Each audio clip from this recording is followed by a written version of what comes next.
वो टॉपिक जो आपको चुभता है, वो टॉपिक जो आपको बहुत बड़ा लगता है, बहुत खतरनाक लगता है, आइसोमेरिज्म। क्योंकि कहते हैं ना, बेसिक रूट है आपकी जीओसी, आइसोमेरिज्म और IUPAC for coming class 12th के लिए। अगर जो भी बच्चा क्लास 12th में 85, 95, मोर देन 95 का ड्रीम लेके बैठा है, तो उनको आइसोमेरिज्म, जीओसी और कन्वर्जन्स के ऊपर तो अपना हाथ अच्छा करना पड़ेगा इन दिस क्लास 11th। तो क्लास 11th का वो टॉपिक जो क्लास 12th में बहुत फ्रूटफुल होगा आपके लिए, इवन जेई के एग्जामिनेशन में भी अगर आप जा रहे हो, जेई मेंस में आप जा रहे हो, बैठ रहे हो, नीट के एग्जामिनेशन में आप बैठ रहे हो, तो बेसिक आईयूपीएससी रूल, बेसिक आईयूपीएससी टॉपिक्स ये कवर होना चाहिए। एक और बढ़िया बात मैं इस वीडियो में आपको बताना जा रही हूं। सबसे बढ़िया बात, इस वीडियो में आपको वन शॉट आइसोमेरिज्म तो मिलेगा ही मिलेगा, लेकिन उससे स्पेशल क्वालिटी क्या मिलेगी, इसमें रिलेटेड क्वेश्चंस, प्रैक्टिस क्वेश्चंस भी मैंने डाले हुए हैं, वर्कशीट भी डाली हुई है। आप घर में बैठ के प्रैक्टिस भी करोगे इस चीज की, वो भी मैंने इसमें बहुत ही ढंग से ध्यान रखा है उस चीज का कि आप उसको प्रैक्टिस करो, रोड मैप बनाओ, उसको ड्रॉ करो, आप सीखो कि how to draw the possible isomers. तो उसके साथ आपका क्लास 12th में परसेंटेज बूस्ट हो, कॉन्फिडेंस बूस्ट हो, तो उस परसेंटेज और कॉन्फिडेंस के लिए मैंने एक चीज और डाली है इसमें। मालूम है क्या? 2025 2026 के पीवाईक्यूज, जो करंट सेशन में जो भी क्वेश्चंस आए हैं आइसोमेरिज्म से उठ के, जो करंट सेशन में टॉपिक आया है, इसी टॉपिक आइसोमेरिज्म से उठ के क्लास 12th आईएससी में और सीबीएसई में, तो वो बच्चों को बूस्ट करेगा, उनका कॉन्फिडेंस बढ़ाएगा, उनको पता चलेगा कि अरे यार ये टॉपिक तो बहुत मेन है, this is the major topic, we have to cover this topic anyhow. ये टॉपिक तो हमें कवर करना ही है, क्योंकि अगर 2026 में इससे ये पूछ लिया, तो 2027 में क्या क्या पूछ सकते हैं। मतलब कितना इंपॉर्टेंट टॉपिक है ये हमारे बोर्ड एग्जामिनेशन के लिए भी। तो क्लास 12th के बच्चे बहुत ही अच्छे तरीके से, जो क्लास 12th में मूव कर रहे हैं 11th से 12th में, तो वो सारे बच्चे मेरी बात को ध्यान से सुनेंगे, समझेंगे और पूरा टॉपिक मेरे से पढ़ेंगे, isomerism in one go, one shot. So isomerism की बात करूं मैं, what is the meaning of isomerism, तो आपको बता दूं, घिसी पिटी परिभाषा आपने खूब बुक्स में पढ़ी हुई है, खूब सुनी हुई है। The compound having same molecular formula but different structure formula and different stereo geometry, है ना, different arrangement of the atom and group in the space. But अगर ओरिजिनलिटी में आपको हमेशा के लिए वन वर्ड में आइसोमेरिज्म याद रखनी है, तो आप याद रखोगे ट्विंस, आप याद रखोगे जुड़वा, आप याद रखोगे ट्विंस डॉटर्स, ट्विंस फ्रेंड्स, जिनकी शक्लें आपस में तो मिलती हैं, सीता एंड गीता, दोनों की शक्लें आपस में मिलती हैं, दोनों ही सेम मॉलिक्यूलर मास कैरी कर रहे हैं, बट सीता को मीठा पसंद है, गीता को तीखा पसंद है, दोनों की प्रॉपर्टीज मैच नहीं कर रही हैं, एक बहुत गुस्से वाली है, एक बहुत काम एंड कूल है, दोनों का नेचर मैच नहीं कर रहा है, बट मॉलिक्यूलर मास फेस उनका मैच कर रहा है, दैट इज कॉल्ड ट्विंस। मैं बच्चों को बहुत बड़ी बड़ी डेफिनेशन, बहुत बड़ी बड़ी चीजें भी वन वर्ड में समराइज करवाती हूँ with the short tricks. Like resonance ही ले लो, अगर रेजोनेंस को पढ़ाने पर मैं आऊं, तो वो टॉपिक है कम से कम 2 से 3 घंटे का, 2-3 घंटे ले जाएगा, तब बच्चे को रेजोनेंस का कॉन्सेप्ट क्लियर होगा। लेकिन मैं अपनी ट्रिक के साथ पूरा 3 घंटे के टॉपिक को वन वर्ड में समराइज करवाती हूँ बच्चों को, आवारागर्दी ऑफ पाई इलेक्ट्रॉन्स। बार बार बोलती हूँ, तुम्हारा आवारागर्दी करते हो, यहां वहां घूमते हो ना, ऐसे ही पाई इलेक्ट्रॉन भी है, बेंजीन की रिंग पे या जहां पर भी कॉन्जुगेशन मिलता है एलिफेटिक में और एरोमेटिक में, वो आवारागर्दी करता है, दैट आवारागर्दी is called delocalization of pi electron, उसको बोलते हैं रेजोनेंस। तो दिस इज द फंडा कि कठिन से कठिन टॉपिक को तोड़ मरोड़ के कैसे ट्रिक को लगा के और आपके सामने प्रेजेंट कर दिया, आपके सामने परोस दिया, जिससे कि आपको अच्छा लग रहा है पढ़ने में। सेम कहानी आइसोमेरिज्म में करूंगी और मजा आएगा आपको, पूरी वन शॉट में बहुत मजा आएगा, भयानक मजा आएगा। ये मैंने बता दिया कि आइसोमेरिज्म में क्या होने वाला है।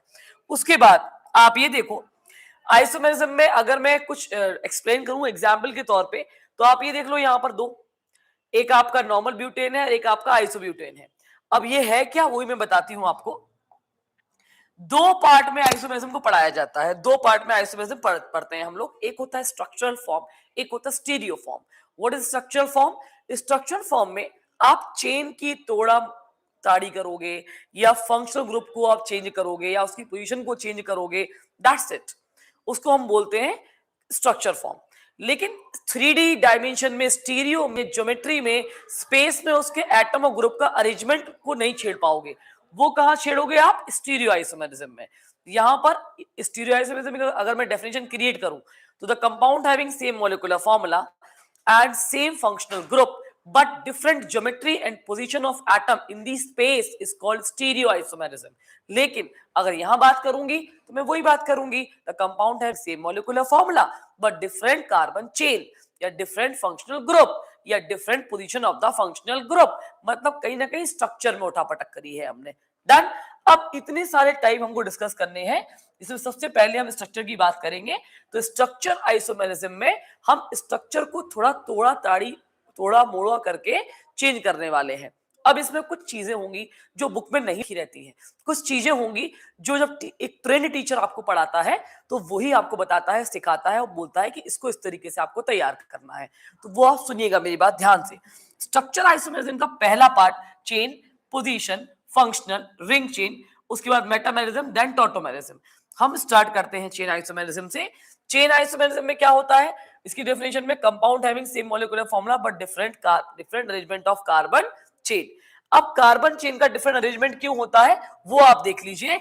If carbon scarlet change chain isomerism, अगर एक शॉट में, वन वर्ड में तुमसे कोई पूछ ले, तुम बता सकते हो कि कार्बन का अगर कंकाल चेंज हो जाता है, स्केलेटन चेंज हो जाता है, तो उसको हम चेन आइसोमेरिज्म कहते हैं, उस चेन का। और कैसे होता है वो भी सिखाती हूं आपको। देखो ध्यान से, देखो ध्यान से, क्या है मैम? ये पेंटेन की 3 स्ट्रक्चर्स हैं। ये नॉर्मल चेन है, ये आपकी आइसो चेन है, ये आपकी नियो चेन है। लेकिन जब तक टीचर का मार्कर नहीं चलता है बच्चे को मजा नहीं आता। बच्चा तभी क्लास का भरपूर आनंद लेता है जब मार्कर चलता है। अगर मार्कर नहीं चलेगा तो बच्चा क्लास का आनंद नहीं लेता है। चलो एक काम करते हैं, देखो ध्यान से। 1 2 3 4 5 इस तरीके से बनी हुई है नॉर्मल चेन। नॉर्मल पेंटेन के नाम से इसको हम जानेंगे। नॉर्मल पेंटेन है। कौन सा पेंटेन है? This is normal pentane ma'am. ठीक है। अब हम ये बात सीखेंगे 1 2 3 4 5 we can start the chain from this side, even we can start the from this side. तो मैं एक बात बता दूं, जो 1 नंबर का कार्बन होता है ना बेटा, उसको हम टर्मिनल कार्बन कहते हैं। ये बहुत कम किताबों में लिखा रहता है और बहुत कम टीचर्स के बारे में बातचीत भी करते हैं कि टर्मिनल कार्बन क्या होता है, what is the meaning of terminal carbon. तो पहला कार्बन जो होगा जहां से आप वर्ड रूट स्टार्टअप करते हो, that is called terminal carbon. और उसी को तोड़ मरोड़ कर हम डिफरेंट वैरायटी ऑफ चेन की तैयारी करते हैं और बनाते हैं। जैसे ये नॉर्मल पेंटेन है, अगर इसको मैं बनाऊंगी तो 1 2 3 4 5, तो क्या हो गया भैया? 3 यहां लगाया, 3 यहां लगाया, 3 यहां लगाया, फिर 2 यहां लगाया, 1 यहां लगा गया, हो गया 12 कार्बन। तो ये आपका आइसो का डायग्राम हो गया, ये आपका नॉर्मल का डायग्राम हो गया। अगर मैं इसका नाम लिखूंगी, क्या लिखूंगी? This is isopentane. बच्चों को बहुत डाउट होता है कि मैम ये तो ब्यूट की चेन है, बट आप पेंटेन क्यों लिख रहे हो? बेटा ब्यूट की चेन है तो ये आईयूपीएसी अलग जाएगा। यहां मैम ने लिया है कॉमन नेमिंग। आपको कमांडिंग करनी होगी, कॉन्फिडेंस लाना होगा। What is the role of common naming, what is the role of IUPAC. तो common naming certain of compounds होते हैं जिनकी आपको रटनी है, घोटनी है किसी भी कीमत पे। जैसे मैं इसकी बात करूं तो ये आइसोपेंटेन है आपका। लेकिन अगर इसी का मैं आईयूपीएसी नाम लिखूं तो मैं क्या लिखूंगी? 2 मिथाइल ब्यूटेन। किसी का आईयूपीएसी नाम अगर मैं लिखूंगी तो मैं क्या लिखूंगी? 2 मिथाइल ब्यूटेन। तो ये आईयूपीएसी है, ये कॉमन नेमिंग है आपका आइसो चेन का। इधर आ जाओ, ये कौन सी चेन है? This is called neo. Neo का शेप कुछ ऐसा आपको दिखाई देगा, carbon carbon carbon carbon carbon. Iso का शेप कुछ ऐसा दिखाई देगा, या तो ऊपर की तरफ चेन होगी या नीचे की तरफ चेन होगी। इसको हम आइसो के फॉर्म में होगा। और नॉर्मल की चेन कैसे होगी? ऑलरेडी आप देख रहे हो, स्ट्रेट चेन होगी, that is called normal, that is called normal chain. Clear हो रहा है ना भाई? और जो नंबर 1 वाला कार्बन होगा वो होगा टर्मिनल कार्बन। अब इसमें यूनिक चीज सीखने वाली ये है कि क्लास 12 में क्वेश्चंस कैसे आते हैं। क्वेश्चंस ये आते हैं 1 2 3, मैं सिखाती हूं आपको। देखो जरा पीछे, क्वेश्चन कुछ इस प्रकार आएगा। यहां पर मान लो वो तुमको दे दे, यहां पर ड्रॉ करने को उनने दे दिया कि C5H11Br के चेन आइसोमर बनाइए। तो आपने कहा ठीक है बनाते हैं चेन। आपने कहा 1 2 3 4 5 और ये लगाया Br, तो ये हो गया नॉर्मल पेंटाइल ब्रोमाइड। फिर तुमने क्या किया, चेन को तोड़ा मरोड़ा, तो तुमने आइसो का शेप बनाया।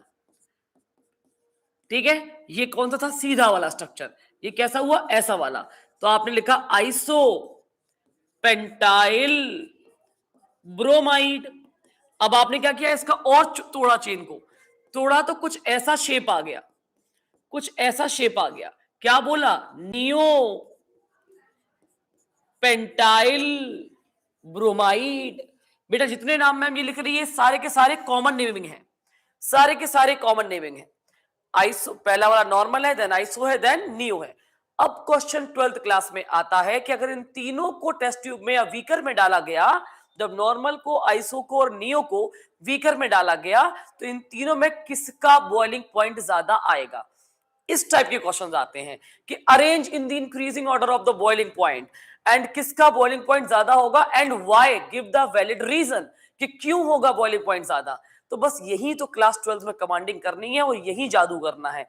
तो उसके लिए आपको याद रखना है, जितना ज्यादा सरफेस एरिया उतना ज्यादा बॉइलिंग पॉइंट, जितना ज्यादा सरफेस एरिया उतना ज्यादा बॉइलिंग पॉइंट।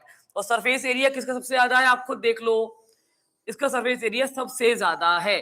ठीक, सबसे कम किसका है भैया, इसका देख लो, सबसे कम इसका है। तो इसका बॉइलिंग पॉइंट मतलब नॉर्मल वाले का ज्यादा होगा, देन आइसो वाले का होगा, देन नियो वाले का होगा। कितना आसान है इसको अरेंज करना। और रीजन कोई पूछे तो सरफेस एरिया पे आप रीजन बताओगे। कार्बन की चेन को स्प्लिट होने में टाइम लगेगा, जब टाइम लगेगा तो बॉइलिंग पॉइंट रेस होगा, बढ़ जाएगा। इतनी बात आपको याद रखनी है। अब आते हैं नेक्स्ट क्वेश्चन पे। नेक्स्ट देखेंगे, नेक्स्ट आपकी पोजीशन आइसोमेरिज्म है। इसको बहुत आसान है यार, 10th में भी तुमने पढ़ी है। वो कंपाउंड जिसे मॉलिक्यूलर फॉर्मूला सेम होता है बट फंक्शनल ग्रुप क्या होते हैं, डिफरेंट होते हैं। फंक्शनल ग्रुप क्या होते हैं, डिफरेंट होते हैं। जैसे फॉर एग्जांपल प्रोपेनॉल, 1 प्रोपेनॉल, दूसरा है प्रोपेन 2 ऑल। तो क्या किया, यहां अल्कोहल कहां पर है, 1 नंबर पे, यहां अल्कोहल कहां पर है, 2 नंबर पे। मतलब अभी 1 नंबर 2 नंबर पे अल्कोहल होने के बाद क्या अंतर आ जाएगा, आएगा अंतर। 1 डिग्री कार्बन है, 2 डिग्री कार्बन है। थोड़ा डिग्री भी समझ लो भाई, थोड़ा डिग्री भी समझ लो कि अगर मान लो यहां पर मैंने अल्कोहल लगाया तो हम बोलेंगे 1 degree butyl alcohol, 1 degree butyl alcohol. इसी अल्कोहल को अगर मैंने यहां लगाया तो हम बोलेंगे 2 degree butyl alcohol, 2 degree butyl alcohol. और यहीं पर इसी अल्कोहल को हमने यहां लगाया तो हम बोलेंगे 3 डिग्री ब्यूटाइल अल्कोहल। इससे क्या डिफरेंस आएगा, एक तो चेन का आया, एक तो चेन का आया, है ना।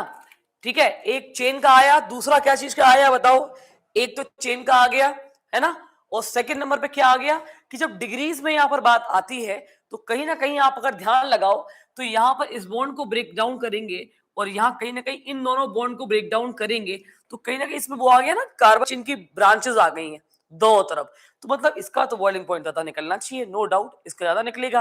तो याद रखना कि अगर कार्बन चेन का सरफेस एरिया बराबर है लेकिन फंक्शनल ग्रुप की पोजीशन में सिमेट्री आ रही है या बल्कि एल्काइल ग्रुप आ रहे हैं तो उसका बॉइलिंग पॉइंट बढ़ जाता है वहां पर।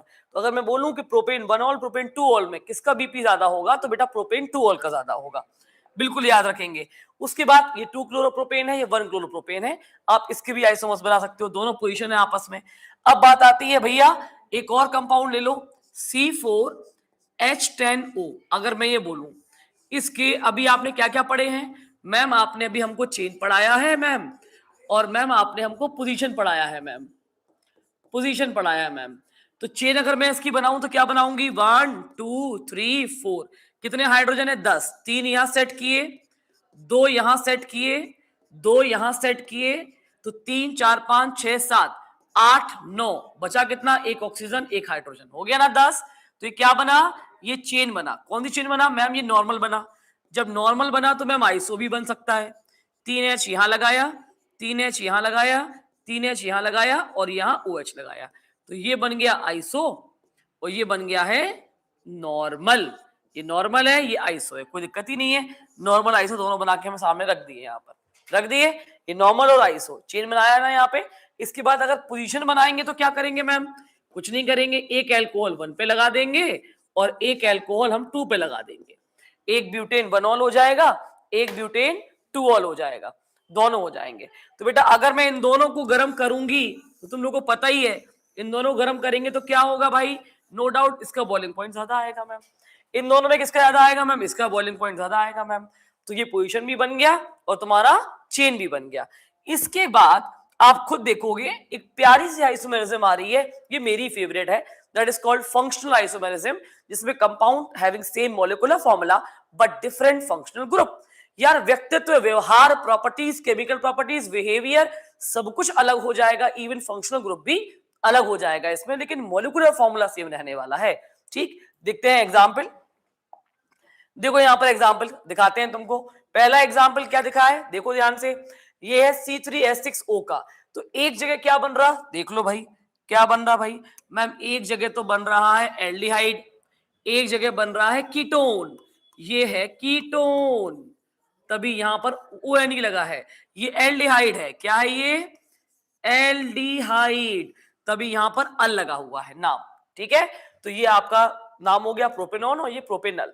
उसके बाद ये वाला आइसोमेरिज्म देख लो, ये कौन सा ग्रुप है मैम, ये एल्कोहल है मैम, ये एल्कोहल है। ये वाला कौन सा ग्रुप है मैम, ये ईथर है, आर बीच में O फिर R, ये कौन सा ग्रुप है, ईथर ग्रुप है। मतलब जोड़े बनते हैं मैम, इसमें जोड़े होते हैं। अब जोड़े कैसे निकालते हैं मैम, इसकी कोई ट्रिक होगी तो बता दो मैम, अगर कोई ट्रिक हो तो हम लोग पढ़ लेंगे, थोड़ा ट्रिक बता दो यार। तो मैंने कहा चलो ट्रिक ले लो। तो ट्रिक ये है कि अगर आप ड्रॉ कर रहे हो आइसोमर और आपसे एल्कोहल ड्रॉ हो गया तो बेटा उसका जोड़ा हमेशा ईथर होगा। अगर आप आइसोमर ड्रॉ कर रहे हो और एल्डिहाइड बन गया तो बेटा फंक्शनल में उसका जोड़ा कीटोन होगा। अगर आप आइसोमर ड्रॉ कर रहे हो और क्या बन गया, एसिड बन गया मैम, तो उसका जोड़ा ईस्टर होगा। क्या होगा, ESTER, ये ईस्टर है, और ETHER ये ईथर है, दोनों में बहुत अंतर है। अगर आप आइसोमर ड्रॉ कर रहे हो, साइनाइड है, तो मैम ये आइसोसाइनाइड बना देगा। क्या बना देगा, आइसोसाइनाइड। तो ये क्या था, ये था साइनाइड। तो बेटा ये जोड़े होते हैं, ये आपका टाइम सेव करते हैं, आपका टाइम बचाते हैं। टाइम ऐसे बचाते हैं कि अगर आपका एल्कोहल बन गया दूसरी पार्टी ईथर ही बननी है, अगर आपका एल्डिहाइड बन गया दूसरी पार्टी कीटोन बननी है, अगर आपका साइनाइड बन गया दूसरी पार्टी आइसोसाइनाइड बननी है। इतना आसान होता है फंक्शनल आइसोमेरिज्म को ड्रॉ करना। उसके बाद जब आगे चलते हैं तो आती है रिंग चेन आइसोमेरिज्म। ये थोड़ी स्पेशल आइसोमेरिज्म है, बहुत कम बच्चे इस पर ध्यान देते हैं, बट हम चाहते हैं कि आप इस पर ध्यान दो, कमांडिंग भी करो, इसके आप एग्जांपल्स भी सीखो, इसके बारे में भी सीखो कि what is the meaning of ring chain isomerism. तो इसमें होगा ये कि भैया रिंग चेन आइसोमेरिज्म में एक बढ़िया यूनिक टाइप की होती है, स्ट्रक्चरल आइसोमर्स बनाती है, वो कंपाउंड बनाते हैं। इसमें क्या होता है, एक तो होती है ओपन चेन स्ट्रक्चर और एक होता है क्लोज चेन स्ट्रक्चर। एक रिंग के फॉर्म में हो जाएगा आपका स्ट्रक्चर, लेकिन ये किसमें मिलेगी, ये एल्कीन में मिलेगी। एल्केन में तो वैलेंसी की प्रॉब्लम आ जाएगी, बट एल्कीन में नहीं आएगी, तो ये एल्कीन में आपको देखने को मिलेगी। एग्जांपल उठा लो, जैसे प्रोपीन है, तो ये प्रोपीन तो बन ही सकता है, लेकिन प्रोपीन का एक और स्ट्रक्चर तैयार हो सकता है, दैट इज साइक्लोप्रोपीन। साइक्लोप्रोपीन कैसे, कुछ ऐसे, कुछ ऐसे। क्या ये साइक्लोप्रोपीन है, यस मैम। क्योंकि साइक्लो वाले कंपाउंड अगर तुम्हें नहीं आते हैं तो एक मिनट में ले लो भैया। अगर मैंने बनाया ऐसा है मैम, ये साइक्लो है मैम, ये साइक्लोब्यूटेन है मैम, और अगर आप इसी डायग्राम में यहां डबल बॉन्ड कर देंगे तो मैम ये साइक्लोब्यूटईन है, ब्यूट 1 ईन है मैम। अब इसी डायग्राम में ये कर दिया मैम, ये साइक्लोपेंटेन है मैम, ये साइक्लोपेंटेन है, और इसी में डबल बॉन्ड लगा देंगे तो साइक्लोपेंटीन हो जाएगा। मतलब रिंग चेन आइसोमेरिज्म लॉजिकली सोचो तो एल्केन्स में तो हो नहीं सकती, क्योंकि एल्केन में चार चार टेट्रावैलेंसी होती है, तो ओपन चेन ही बनेगी, क्लोज चेन तो बनेगी नहीं। तो कहां पॉसिबल है, एल्कीन्स में पॉसिबल है। ये डबल बॉन्ड वाले जो कार्बन चेन होती है उसमें पॉसिबल है, एक बनेगी ओपन चेन, एक बनेगी क्लोज चेन, इसको बोलते हैं रिंग चेन आइसोमेरिज्म। ठीक है, चलो ये आपको प्रोपीन का डायग्राम दिया है, ये आपको दिया है साइक्लोप्रोपीन का डायग्राम। और C3H6 का अगर आ जाए कभी कि draw the possible isomers of C3H6, समझ जाना एक ओपन चेन बनानी है, एक क्लोज चेन बनानी है। डन, चलिए आगे बढ़ेंगे। तो मेटामर, तो एक चीज मैं सिखाना चाहूंगी, मेटा मतलब क्या होता है, मेटा मतलब होता है सेंटर। ये आप याद रख लो। मेटा मतलब होता है सेंटर, बीच में, मध्य में, सेंटर में, मिडिल में, जो तुम्हें याद हो जाए, मिडिल वर्ड, सेंटर वर्ड, बीच वर्ड, जो वर्ड याद है बीच में, वो ऑर्गेनिक कंपाउंड जो कार्बन चेन के मिड में आते हैं। अब कौन कौन से आते हैं जरा रिवीजन कर लेते हैं। मैम ईथर आता है बीच में, मैम कीटोन भी आता है बीच में, मैम ईस्टर भी आता है बीच में, ये सारे बीच में आते हैं। ईथर, ETHER, ये कीटोन और ये ईस्टर, ये सब बीच में आते हैं मैम, ये सारे बीच में आते हैं। तो अभी इसको ध्यान से देखना, जो बीच में आते हैं कंपाउंड, जो आइसोमर्स जो वाले, जो भी फंक्शनल ग्रुप, उनमें एक स्पेशल टाइप की आइसोमेरिज्म होती है, that is called metamerism. Meta का मतलब होता है centre. The compound having same molecular formula, same functional group, but different alkyl chain in the both side of the functional group. ये हो गई डेफिनेशन। चलो एग्जांपल ले लो, C4H10O मैंने ड्रॉ करके बताया था आप थोड़ी देर पहले। तो ये मेटामर भी ड्रॉ करेगा, चेन तो कर ही रहा था, पोजीशन कर ही रहा था, फंक्शनल भी करेगा, एक अल्कोहल बनाएगा, एक ईथर बनाएगा, तो ये मेटामर भी करेगा बेटा C4H10O। सोच लो कितनी प्यारा है, C4H10O चेन भी करेगा, C4H10O पोजीशन भी करेगा, C4H10O फंक्शनल भी करेगा, और C4H10O मेटामर भी बनाएगा। कैसे बनाएगा देखो भैया, एक तरफ मिथाइल, एक तरफ प्रोपाइल, दूसरे आइसोमर को देखो, दोनों तरफ इथाइल है, इन दोनों की कार्बन चेन को आपस में मैच करो, क्या पैरेलल जा रही हैं, क्या मैच हो रही हैं? नो मैम, दोनों में, दोनों ही स्ट्रक्चर में अलग अलग है। अगर मैं इसका नाम लिखूं तो मैं लिखूंगी मिथॉक्सी, मिथॉक्सी प्रोपेन, और अगर मैं इसका नाम लिखूं तो मैं इसका नाम लिखूंगी इथॉक्सी इथेन। नाम कैसे लिखते हैं? जो गरीब होता है, अनसिमेट्रिकल ईथर का नाम कैसे लिखते हैं? जो गरीब होता है उसको हम ऑक्सीजन का दान दे देते हैं, उसके पीछे ऑक्सीजन चिपका देते हैं। यहां पर दोनों तरफ सेम कार्बन है, किसी के पास भी ऑक्सीजन चिपका दो, इथॉक्सी इथेन, डन। तो ये हो गया तुम्हारा मेटामर। मेटामर के बाद कुछ और भी मैंने मेटामर के यहां पर आपको दिए हैं, अगर आप देखोगे तो समझ में आ जाएगा आपको। आप देखो C3H6O में आइसोमर्स बनाओ, आपको पोजीशन बनेगा, यहाँ एल्डिहाइड बन रहा है, यहाँ कीटोन, तो मैं यहां पर क्या लिख दूं? मैम ये तो पोजीशन है, मैम ये तो पोजीशन वाले हैं। यहां देखो, यहां पर क्या हो रहा है बेटा, ये बन रहा है तुम्हारा कार्बोक्सिलिक एसिड, ये क्या बन रहा है? ईस्टर। तो इस ये भी कौन सा है मैम? ये फंक्शनल है। ये कौन सा है मैम? फंक्शनल ग्रुप अलग अलग हो रहे हैं, तो ये फंक्शनल है। ऊपर वाला कार्बोक्सिलिक की प्रॉपर्टी देगा, नीचे वाला ईस्टर की प्रॉपर्टी देगा, या ऊपर वाला एल्डिहाइड की प्रॉपर्टी देगा, नीचे वाला कीटोन की प्रॉपर्टी देगा, क्योंकि फंक्शनल ग्रुप डिफरेंट है। चलिए आगे बढ़ते हैं। अब टॉटोमेरिज्म, तो जैसे मैंने मेटा का मतलब सिखाया था, ऐसे ही मैम टोटो का मतलब सिखाएगी। What is the meaning of toto? Toto मतलब होता है चलना। क्या होता है भैया? लिख दे रही हूं, चलना, वॉक करना, टहलना, चलना, घूमना, फिरना, ये सब होता है टोटोमेरिज्म का मतलब। बहुत ही स्पेशल टाइप की आइसोमेरिज्म होती है। इसमें कोई चीज नहीं होती कि चेन अलग हो रही है, या पोजीशन अलग हो रही है, या फंक्शनल ग्रुप अलग हो रहा है, या एल्काइल ग्रुप अलग हो रहा है, नथिंग। इसमें तो चलना होगा। प्रॉपर 4 स्टेटमेंट होंगे, 4 चीजें होंगी, वो चारों स्टेटमेंट आपको मेरे से सुनने होंगे, और बहुत आसान है आइसोमेरिज्म, वेरी इजी। करना क्या है? सबसे पहला कहानी, स्पेशल टाइप ऑफ आइसोमेरिज्म होगी। 2 फॉर्म्स एग्जिस्ट करेंगे जो डायनेमिक इक्विलिब्रियम के होंगे और डिफरेंट पोजीशन पे होंगे, हाइड्रोजन एंड डबल बॉन्ड। क्या मतलब है इसका different position of hydrogen and double bond का? वो सुन लो भैया। Usually keto form and enol form. तात्पर्य ये है, ये आइसोमेरिज्म में क्या क्या होगा? डायनेमिक इक्विलिब्रियम पहला पॉइंट, मैंने कहा था 4 सिखाऊंगी, 4। पहला पॉइंट डायनेमिक इक्विलिब्रियम होगा। दूसरा पॉइंट, इसमें different in position of hydrogen atom. इसका क्या मतलब है?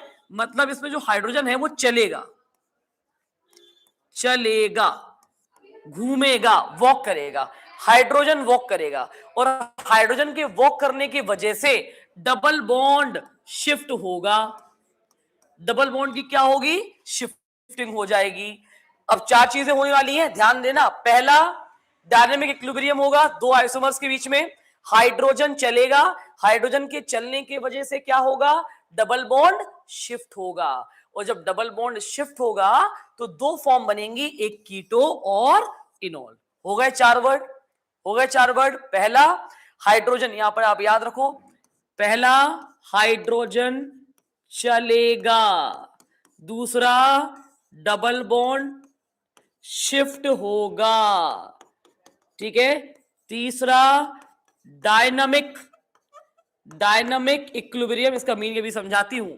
चौथा, जब ये चीजें होंगी तो कीटो से इनॉल फॉर्म का जन्म होगा, कीटो से इनॉल फॉर्म का जन्म होगा। अब इसको समझ लेते हैं, क्या समझना है, देखो ध्यान से भैया। यहां कहानी थी, ये आपका कीटोन वाला ग्रुप है। कौन सा वाला ग्रुप है मैम? ये तो कीटोन वाला ग्रुप है। एक CH3 ये था, एक CH3 ये था। अचानक इस CH3 को जाने क्या सूझी, क्या प्रॉब्लम आई, क्या दिक्कत आई कि CH3 का एक हाइड्रोजन कहता है मैं चलना चाहता हूं, मैं वॉक करूंगा, मैं तो जाऊंगा। और चलते चलते वो यहां जा रहा है, कहां जा रहा है बेटा? देखो ये वाला इधर, मतलब ये इससे दोस्ती करना मांग रहा है, फ्रेंडशिप करना मांग रहा है, दोस्ती करना मांग रहा है। तो ये वाला एक हाइड्रोजन इससे जब फ्रेंडशिप करेगा, ये खींचेगा अपनी तरफ, जब फ्रेंडशिप करेगा तो OH लग जाएगा, और जब ये OH लग जाएगा तो डबल बॉन्ड इसके पास था, तो डबल बॉन्ड कहां हो जाएगा? इधर आ जाएगा। जब हाइड्रोजन कहेगा कि मैं तो ऊपर जा रहा हूं O के पास, O से खींचेगा अपने तरफ, तो डबल बॉन्ड जो O के पास था वो शिफ्ट होगा, तो हाइड्रोजन का चलना हो गया, डबल बॉन्ड की शिफ्टिंग हो गई। इस दौरान बेटा कौन सा ग्रुप है ये मैम? ये कीटोन ग्रुप है। कौन सा ग्रुप है? कीटोन। इसको बोलते हैं कीटो फॉर्म थी ये। कौन सी फॉर्म थी? कीटो। कीटो से अचानक आप अगर ध्यान लगाएं तो नाम देखो 1 2 3, कितने कार्बन है बेटा? 1 2 3। अब इसमें क्या अगर नाम लिखेंगे तो प्रोप इन 2 ऑल या 1 ऑल। देखो 1 2 तो 2 पर एल्कोहल, प्रोपीन 2 ऑल, तो इन भी आ गया, ऑल भी आ गया, तो मैम इनॉल फॉर्म बन गया। कौन सा फॉर्म बन गया? इनॉल। तो कीटो से इनॉल फॉर्म बन जाता है हाइड्रोजन के चलने की वजह से, डबल बॉन्ड की शिफ्टिंग होने की वजह से। और ये दोनों ही आपस में कैसे रहते हैं? इक्विलिब्रियम पे रहते हैं, बराबर बराबर इक्विलिब्रियम पे रहते हैं। जब ये ज्यादा हो जाएगा तो रिएक्शन रिवर्स मारेगी, जब ये ज्यादा हो जाएगा रिएक्शन फॉरवर्ड मारेगी। इसको बोलते हैं डायनामिक इक्विलिब्रियम, ये आपने पढ़ा है इक्विलिब्रियम के चैप्टर में। डन। उसके बाद अगर मैं बताऊं आपको तो इनको देखो ध्यान से, मैंने एक क्वेश्चन कहा था, draw the possible isomers of C4H10O। ये आपके बोर्ड के एग्जाम में पूछा गया है, ये PYQ है जो बोर्ड में पूछा गया। और अब आपको कोई डर नहीं है, मैम ये चेन वाला भी बनाएगा, आपने बना के दिखाया है। मैम ये पोजीशन भी बनाएगा, आपने बना के दिखाया है। ये फंक्शनल भी बनाएगा, आपने बना के दिखाया है। ये मेटामर भी बनाएगा, ये मेटामर भी बनाएगा, आपने बनाकर दिखाया है मेटामर में भी। तो देखिए आप इतने टाइप के आइसोमर्स यहाँ पर तैयार हो जाएंगे, और सारे बने हुए हैं, इनको तैयार करना, प्रैक्टिस करना है इनकी। उसके बाद अब आती है बारी एक नए टॉपिक की, जिसको हम बहुत अच्छी तरीके से करेंगे। पहले कुछ क्वेश्चंस हैं जिनकी प्रैक्टिस आपको घर पे करनी है, ये मैं आपके लिए लेके आई हूँ कि आप घर में बैठ के जब ये वीडियो देखोगे तो इनकी प्रैक्टिस जरूर करना। जिसमें सबसे पहला है आपका draw all possible isomers of C4H9Br। अब आपको ये देखना है कौन कौन से आइसोमर देगा, चेन देगा, पोजीशन देगा, फंक्शनल देगा, मेटामर देगा या नहीं देगा, रिंग चेन देगा। तो मिनिमम चेन मिलेगा ही मिलेगा आपको, पोजीशन मिलेगा ही मिलेगा आपको, चेन भी मिलेगा और पोजीशन भी मिलेगा, दोनों आइसोमर्स मिलेंगे, दोनों बने हुए हैं यहाँ पे। डन। चलो आगे बढ़ते हैं। स्टीरियो की बात होती है। What is stereo isomerism? Stereo का वर्ड है स्पेस। आप स्टीरियो को कनेक्ट करोगे, रिलेट करोगे स्पेस से। अब इसमें हम चेन को थोड़ा ताड़ी नहीं करेंगे, हम फंक्शनल ग्रुप को कुछ छेड़छाड़ी नहीं करेंगे। हम क्या करेंगे? हम स्टीरियो मतलब होता है स्पेस, स्पेस के अंदर एटम और ग्रुप का अरेंजमेंट्स देखेंगे, उसके बारे में पता लगाएंगे कि स्पेस के अंदर एटम और ग्रुप जो ज्योमेट्री, क्योंकि हर मॉलिक्यूल की एक ज्योमेट्री होती है, हर मॉलिक्यूल का एक शेप होता है, तो उस शेप पर, उस ज्योमेट्री पर हम इन आइसोमेरिज्म को समझने की कोशिश करेंगे कि कैसे होती है ये वाली आइसोमेरिज्म। तो compound having same molecular formula, same functional group but different arrangement of atom and group in the space is called stereoisomerism. Done? दो तरीके की होती है जिनको अपन पढ़ेंगे, एक होती है ज्योमेट्रिकल और एक होगी ऑप्टिकल। ज्योमेट्रिकली कुछ कंडीशन है, सबसे प्राइम कंडीशन है भैया डबल बॉन्ड का होना। The prime condition of geometrical isomerism, if anyone ask, क्योंकि ये बोर्ड में आए हुए मैं कुछ क्वेश्चंस PYQ बता रही हूं तुमको कि the prime condition of geometrical isomerism, कब होती है ज्योमेट्रिकल आइसोमेरिज्म, किस कंडीशन पे होती है ज्योमेट्रिकल आइसोमेरिज्म, तो you should know that, that is double bond का होना। डबल बॉन्ड वहां होना ही चाहिए तभी ज्योमेट्रिकल होगी। तो भैया यहां पर लिखवाया है, इसमें डबल बॉन्ड होना अति आवश्यक होता है। Isomerism due to the restricted rotation, what is the meaning of restricted rotation? इसको बढ़िया रिलेट कराते हैं पनिशमेंट से। डबल बॉन्ड दो कार्बन के बीच में रहता है और उनको रिस्ट्रिक्ट किया जाता है रोटेट करने के लिए। जब रिस्ट्रिक्ट किया जाता है कि वो रोटेट नहीं करेंगे तो उनके एटम और ग्रुप का अरेंजमेंट हम डिफरेंट करते हैं, जिसकी वजह से दो तरीके के फॉर्म देखने को मिलते हैं यार, दो तरीके के स्ट्रक्चर देखने को मिलते हैं। अब वो बताएंगे उनके नाम क्या, अभी बताते हैं आपको। तो अगर कोई पूछे द प्राइम कंडीशन, कहोगे double bond. Second prime condition restricted rotation. What is the second prime condition of geometrical isomerism? Restricted rotation मतलब होता है पनिशमेंट दे देना कि आप रोटेट नहीं कर सकते। Restricted rotation around double bond और रिंग, ठीक, डबल बॉन्ड रिंग के अराउंड आप घूम नहीं सकते, वो होता है। Each carbon of double bond must have two different group. अब भैया दो डिफरेंट ग्रुप होंगे तो कहानी सही है, अगर डिफरेंट ग्रुप नहीं हुए तो कहानी कैसे होगी? मैं आपको बना के दिखाती हूँ।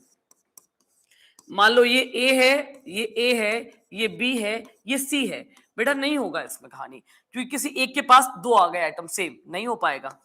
अब अपन ने क्या किया, ये ए है, ये बी है, ये सी है, ये डी है। यहां पॉसिबल हो सकता है सबके पास अलग अलग ग्रुप है। देखो दोनों कार्बन के पास अलग अलग ग्रुप और एटम आ रहे हैं, तो अगर कोई भी एटम पर सिमिलरिटी आई, कार्बन के पास दो एटम सेम हुए, लाइक दोनों ए सेम हो गए, तो ज्योमेट्रिकल आइसोमेरिज्म नहीं होगी। ये कंडीशन आपको सीखनी होगी।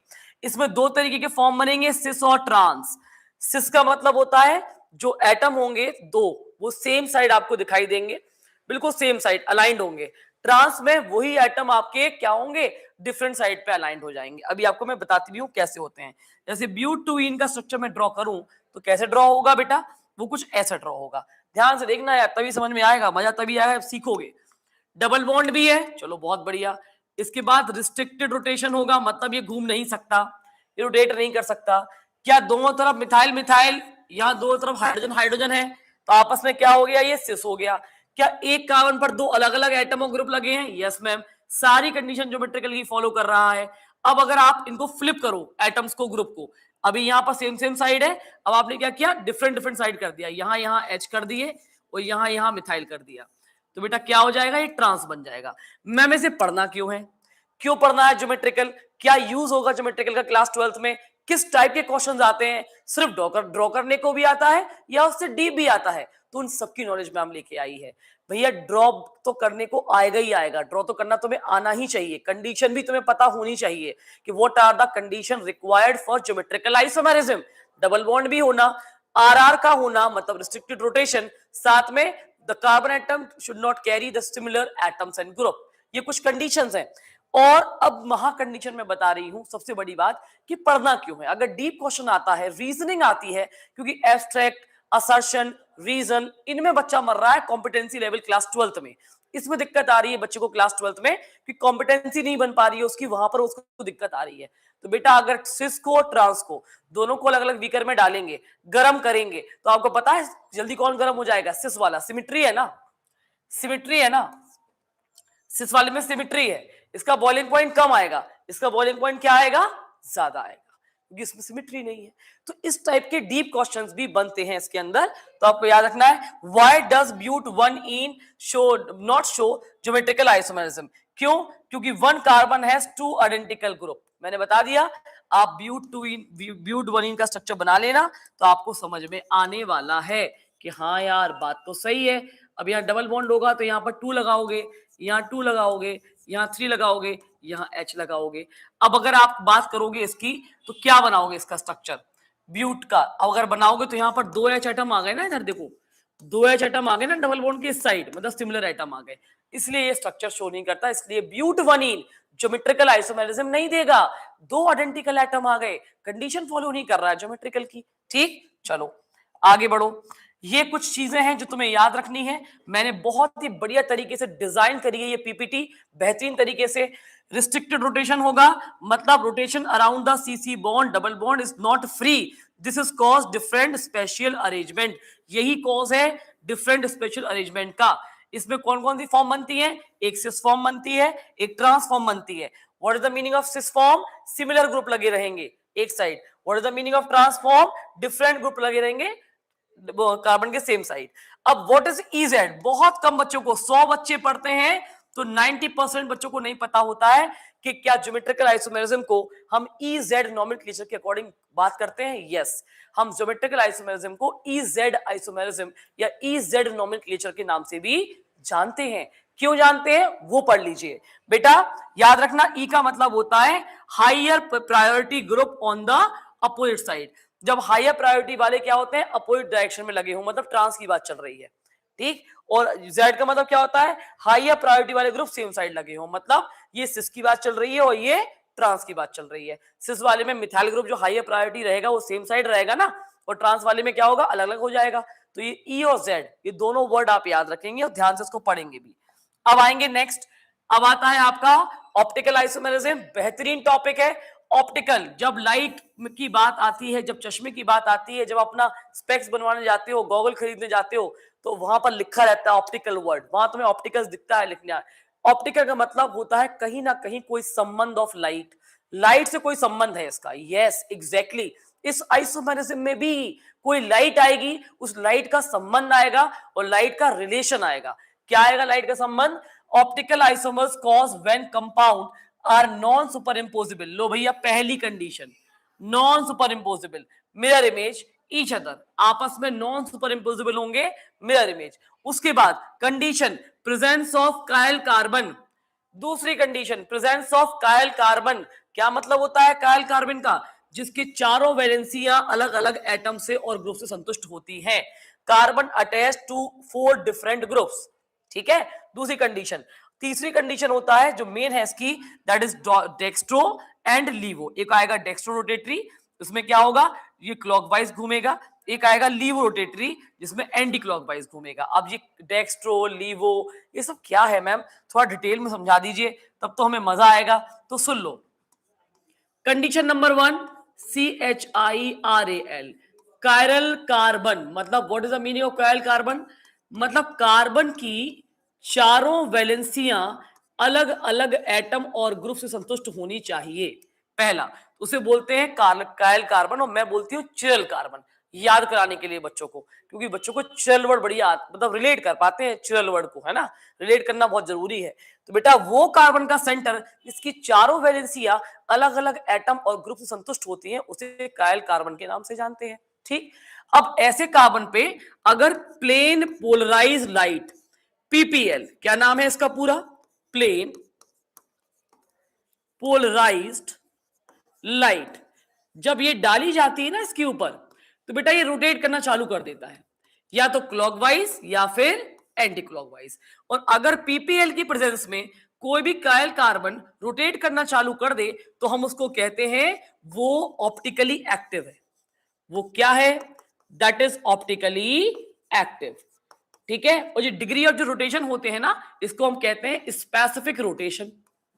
जो डिग्री ऑफ रोटेशन ये घूमता है उसको हम क्या बोलते हैं, स्पेसिफिक रोटेशन। तो एक कंडीशन बता रही हूं, condition number 1 in optical chiral carbon, condition number 2 in optical plane polarise light में रोटेट करेगा। अगर रोटेट करेगा तो वो क्या कहलाएगा, ऑप्टिकली एक्टिव। और ऑप्टिकली एक्टिव में जो डिग्री ऑफ रोटेशन वो घूमेगा उसको क्या बोलते हैं, स्पेसिफिक रोटेशन बोलते हैं मैम, उसको स्पेसिफिक रोटेशन कहते हैं। अब अगर क्लॉकवाइज घूमेगा तो डेक्स्ट्रो, एंटी क्लॉकवाइज घूमेगा तो लीवो। सबसे बड़ी कंडीशन, अगर मैं इसके पास मिरर लगा दूं तो इसकी मिरर इमेज होनी चाहिए नॉन सुपर इंपोजिबल। कैसी होनी चाहिए भैया, नॉन सुपर इंपोजिबल।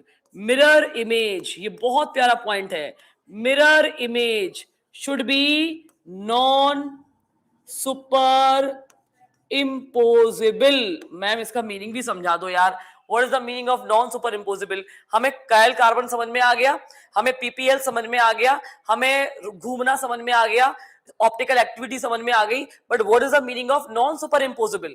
तो बेटा जी अगर मैं P को मिरर से देखूं तो क्या दिखेगा, ऐसा।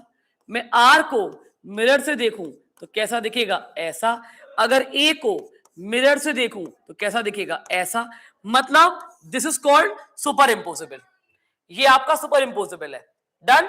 लेकिन ये दोनों आपस में ये कैसा है, सुपर इम्पोजिबल, है ना। लेकिन ये दोनों कैसे हैं मैम, ये है नॉन सुपर इम्पोजिबल, मैम ये है नॉन सुपर इम्पोसिबल। तो मतलब ये होना बहुत जरूरी है ऑप्टिकल आइसोमेरिज्म के लिए, दोनों मिरर इमेज आपस में नॉन सुपर इम्पोसिबल होनी चाहिए। अब ऐसा क्या, धीमे धीमे और आगे समझ में आएगा। इन दोनों को ध्यान से देखो, सारी कंडीशन फॉलो कर रहा है। क्या सेंटर कार्बन चिरल कार्बन है? Yes ma'am.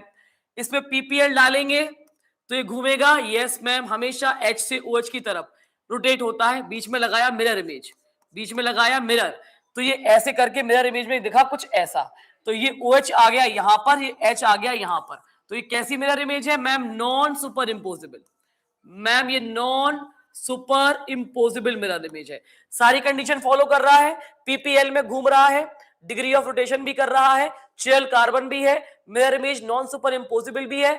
तो इसको हम क्या बोलेंगे कि ऑप्टिकल आइसोमर्स बनाना है। अगर क्लॉकवाइज घूम रहा है तो D form, D lactic acid. अगर एंटी क्लॉकवाइज घूमेगा तो एल लैक्टिक एसिड। और ये लैक्टिक एसिड कहां पाया जाता है? जो दूध पीते हो ना बेटे, उस दूध में मिलता है ये लैक्टिक एसिड। इसका फॉर्मूला जरूर याद रख लेना, बहुत इंपॉर्टेंट है, बहुत ज्यादा। अभी हम पूर्ण विराम करेंगे, बहुत जल्दी वाइंड अप करेंगे। इसमें कुछ भी अब ऐसा नहीं है कि हमें बहुत ज्यादा सिखाना पड़ेगा। चिरल कार्बन पहली condition, chirality is the property of the molecule, जिसमें क्या होता है? डिफरेंट एटम और ग्रुप्स जुड़े होते हैं, जिसमें non super imposable mirror image होनी चाहिए। साथ में इनेंशियोमर्स और प्लेन पोलराइज लाइट। तो ये तो पीपीएल आपने बता दिया कि पीपीएल, लेकिन मैम बता दो पीपीएल बनती कैसे है? अरे मेरे प्यारे बच्चों, जो ओरिजिनल लाइट होती है ना, ये ओरिजिनल लाइट का वाइब्रेशन कैसे होता है? कुछ ऐसा, कुछ ऐसा हर डायरेक्शन में होता है, हर डायरेक्शन में होती है लाइट का वाइब्रेशन। लेकिन इस लाइट को अगर हम निकोल प्रिज्म से पास करवाते हैं तो इसके अंदर एक सोल्यूशन भरा रहता है, उतना डीप तो में नहीं जाना है। इसके अंदर से जब पास करवाते हैं तो ये लाइट एक प्लेन में आ जाती है मेरे बच्चे, ये लाइट एक प्लेन में आ जाती है। और इस टाइप की लाइट को बोलते हैं प्लेन पोलराइज लाइट। इसके साइड के जितने भी वाइब्रेशंस हैं वो कट हो जाते हैं और एक प्लेन में आ जाते हैं, that is called plane polarise light. ऐसी लाइट अगर कायल कार्बन पे जाएगी तो कार्बन घूमेगा, और जो घूमेगा तो उसको हम बोलेंगे ऑप्टिकली एक्टिव, और उस रोटेशन को बोलेंगे स्पेसिफिक रोटेशन। अगर क्लॉकवाइज घूमा तो डेक्स्ट्रो, और एंटी क्लॉकवाइज घूमा तो लीवो। ये बात करेंगे। अब बात आती है इनेंशियोमर्स। मैम ये इनेंशियोमर्स क्या होते हैं ये बता दीजिए। तो मैं बता दूं, इनेंशियोमर्स होते हैं ये आपस में जो डेक्स्ट्रो और लीवो होते हैं, the mirror image should be non super imposable. याद रखना, the mirror image should be non super imposable. ये आपस में नॉन सुपर इम्पोजिबल है तो ये इनेंशियोमर्स है। याद रखना, ये दोनों आपस में कैसे हैं? इनेंशियोमर्स, क्योंकि यार they are non super imposable. ठीक, ये क्या है? इनेंशियोमर्स। मतलब ऑप्टिकली आइसोमर्स आपस में इनेंशियोमर्स कहलाते हैं, डेक्स्ट्रो लीवो आपस में इनेंशियोमर्स कहलाते हैं। ये वर्ड बहुत इंपॉर्टेंट है, क्लास 12 में बहुत काम आएगा, भयंकर काम आने वाला है। मिरर इमेज क्या लिखा है? Isomers which are non super imposable. ठीक है, जो मिरर इमेज होती है वो नॉन सुपर इम्पोजिबल होती है। डेक्स्ट्रो में क्लॉकवाइज घूमेगा, लीवो में एंटी क्लॉकवाइज घूमेगा। रेसमिक और ऑप्टिकली एक्टिव। ऑप्टिकली एक्टिव तो पता है आपको, जैसे ही पीपीएल डाला कंपाउंड घूमना चालू हुआ, अगर कंपाउंड घूम रहा है तो वो ऑप्टिकली एक्टिव है। Got it? लेकिन what is the meaning of racemic mixture? तो equal mixture of dextro and laevo form कैसा होता है? जो कि नो ऑप्टिकल आइसोमेरिज्म। ऐसा ऑप्टिकल का मिक्सचर मैं तुम्हें दिखाने जा रही हूं, ना तो वो डेक्स्ट्रो घूमेगा, ना वो लीवो घूमेगा, ना वो क्लॉकवाइज जाएगा, ना वो एंटी क्लॉकवाइज जाएगा। उसको हम रेसमिक के नाम से जानेंगे। रेसमिक और मीजो दो नाम हम आपको बताएंगे, वो पढ़ाएंगे। कुछ क्वेश्चंस यहां पर आएंगे, जैसे C2H2Cl2 के आइसोमर्स ड्रॉ करने हैं आपको। देखिए IST 2026 की रेफरेंस से लिया गया है, क्लास 12 की बात कर रही हूं। क्लास 12 2016 के रेफरेंस से मैंने उठाया है ये क्वेश्चन। PYQ है, 12th क्लास में आया हुआ है। तो क्या ये तुम्हारे लिए वर्थ इट नहीं है? लेक्चर पढ़ना पड़ेगा आपको इस लेक्चर को। उसके बाद एक और देखिए, draw the possible optical isomers of two bromobutane. NCERT से उठाया गया क्वेश्चन है। तुम्हारी एनसीईआरटी में क्लास 12th की एनसीईआरटी, क्लास 12th की कॉन्सेप्ट से उठाया गया क्वेश्चन है। ये आपका एनसीईआरटी 2028 में आईएससी में भी आया और एनसीईआरटी से उठाया गया ये क्वेश्चन। दोनों ही क्लास 12th में पूछे गए हैं। तो क्या ये वर्थ इट नहीं है कि आप आइसोमेरिज्म को मजबूत कर लो, इसे पढ़ लो, दिक्कत ना हो। उसके बाद एक्स्ट्रा पेज मैंने इसलिए दिया था कि मैं तुम्हें यहां पर रेसमिक, अभी पढ़ा ना आपने, रेसमिक क्या होता है, या मीजो ये क्या होता है, जो no optically active, no optically active. अब ये क्या मतलब मैम? नो ऑप्टिकली एक्टिव का मतलब क्या है? देखो बताती हूं, बहुत प्यारा पानी के बताशे पीते हो ना भाई, तुम लोग के बड़े फेवरेट है पानी के बताशे, है ना। अगर मैं यहां पर OH लगा दूं, यहां H लगा दूं, यहां OH लगा दूं, यहां H लगा दूं, तो बेटा मैं बता दूं, पहली बात तो ये है टार्टरिक एसिड। टार्टरिक एसिड, जो टाटरी होती है आज के काल के पानी के बताशे में घोल के पिलाई जाती है, तुम लोग बढ़िया पी जाते हो। इमली का पानी नहीं होता है, इतनी मेहनत कोई नहीं करता आजकल। टाटरी मिला देते हैं, टाटरी, और तुम्हें टाटरी पिला देते हैं, और वो टाटरी पी लेते हो, बढ़िया मस्त तो खुश रहते हो, अरे वाह क्या पानी है, चटपटा खट्टा, वो गला वो खराब करता है तुम्हारा। बेटा जी अब इसमें आप देखेंगे अपनी आंखों से, ये जा रहा है क्लॉकवाइज और ये जा रहा है एंटी क्लॉकवाइज। लो भैया, प्लेन ऑफ सिमेट्री, जहां जहां प्लेन ऑफ सिमेट्री, जहां जहां प्लेन ऑफ सिमेट्री आएगी या सेंटर ऑफ सिमेट्री आएगी, वहां वहां नो ऑप्टिकली एक्टिव, वहां पर ऑप्टिकल आइसोमेरिज्म हो ही नहीं सकती। रीजन, आधा क्लॉकवाइज घूमेगा, आधा एंटी क्लॉकवाइज घूमेगा, कैंसिल हो गया रोटेशन, तो क्या हो गया, रोटेशन तो हो ही नहीं रहा, ना डेक्स्ट्रो हो रहा ना लीवो हो रहा। तो इस तरीके के चीज को हम बोलते हैं मीजो या रेस्मिक। अब बस इतनी सी बात याद रखना, मीजो में होता है इंटरनल कंपनसेशन, अंदर ही हो जाएगा इसके अंदर, मॉलिक्यूल के अंदर। इसके अंदर होता है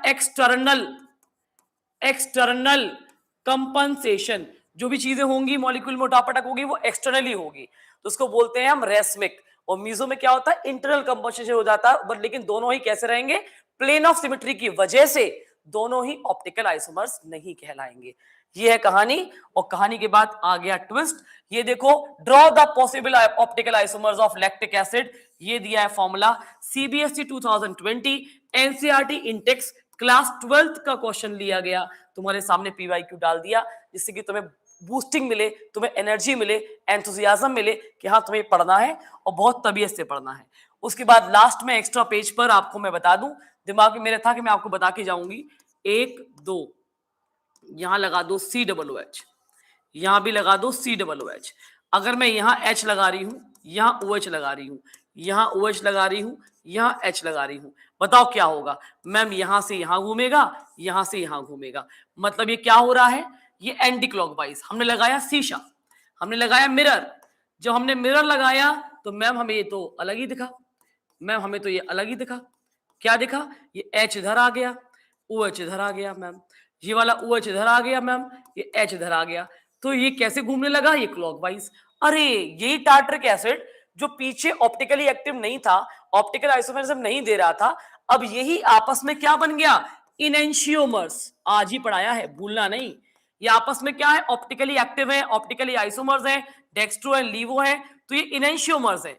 लेकिन अगर मैं इसका ऐसा कंपाउंड जो बनाकर तुम्हें अभी दिखाई थी थोड़ी देर पहले, मैंने दिखाया था कि ना तो वो क्लॉकवाइज घूमने वाला है और ना ही एंटी क्लॉकवाइज, ये ऐसे घूमा, ये ऐसे घूमा, तो ये तो ऑप्टिकली एक्टिव है ही नहीं। तो बेटा ये स्ट्रक्चर नंबर मान लो 1 है, ये 1 है और ये 2 है, तो 1 और 2, 1 एंड 2 आपस में कैसे होंगे, इनेंशियोमर्स। लेकिन अगर मैम पूछे 1 एंड 3, ये आपको थर्ड बना दिया मैम ने।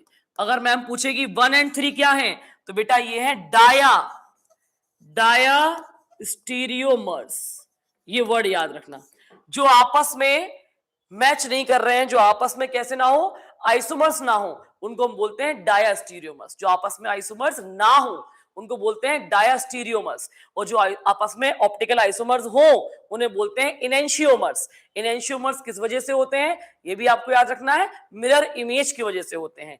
डायास्टीरियोमर्स किसकी वजह से होते हैं, plane of symmetry, plane of symmetry. ऐसा लग रहा है बिल्कुल यहां से काट दो सेम मॉलिक्यूल है, ऐसा लग रहा है बीच से कट लगा दो सेम मॉलिक्यूल है, तो उसको बोलते हैं प्लेन ऑफ सिमेट्री की वजह से ऐसा होता है। मैं गारंटी से कह रही हूं 40 से 45 मिनट के अंदर पूरी आइसोमेरिज्म को निपटाना with PYQ, with explanation, with example. आप कोई भी यूट्यूब का चैनल खगाल लो, कोई भी खगाल लो, आप ये देखोगे कि ये वाला लेक्चर ज्यादा प्रोडक्टिव लगेगा in compare to all platforms, क्योंकि उन्होंने टुकड़ों में डिवाइड कर रखा है आइसोमर्स को, टुकड़ों में पढ़ाते हैं वो आइसोमेरिज्म, और मैंने 1 गो में आपको पढ़ाने की पूरी कोशिश की with example, with all reason, definition, everything. तो इसके साथ मैं एक वर्कशीट भी अटैच कर रही हूं। अब याद रखना, जितने भी मेरी ऑफलाइन पेड बच्चे रहेंगे पूरा लेक्चर प्रॉपर देखेंगे, वर्कशीट सॉल्व करेंगे, and I will go through your answer sheet, your worksheet, everything, and your performance. आपका परफॉर्मेंस ही डिसाइड करेगा कि you are the part of ranker batch. ये आपके ऊपर है कि आपको अपने आप को रजिस्टर्ड भी करवाना है। अगर आप ये यूट्यूब पर मेरा लेक्चर देख रहे हो, कोई रील देख रहे हो, अचानक कोई रील तुम्हारे सामने आ जाती है या मेरा कोई प्रोडक्टिव लेक्चर तुम्हारे सामने आ जाता है, तो बेटा अभी भी मौका है, मेरे रिव्यू देख लीजिए आप देखिए लास्ट ईयर की रिव्यू, इस साल की रिव्यू, क्लास 10th के 12th के, क्लास 12th की रैंकर्स की प्रिपरेशन देखिए। उसके बाद ये मौका तुम्हारे पास बहुत अच्छा आ रहा है अपने आप को रजिस्टर्ड करवाने के लिए। तो ये इंस्टीट्यूट झांसी में है, ऑनलाइन और ऑफलाइन आपको रजिस्टर्ड करवाना है। कॉन्टेक्ट नंबर और एड्रेस आपको मिल जाएगा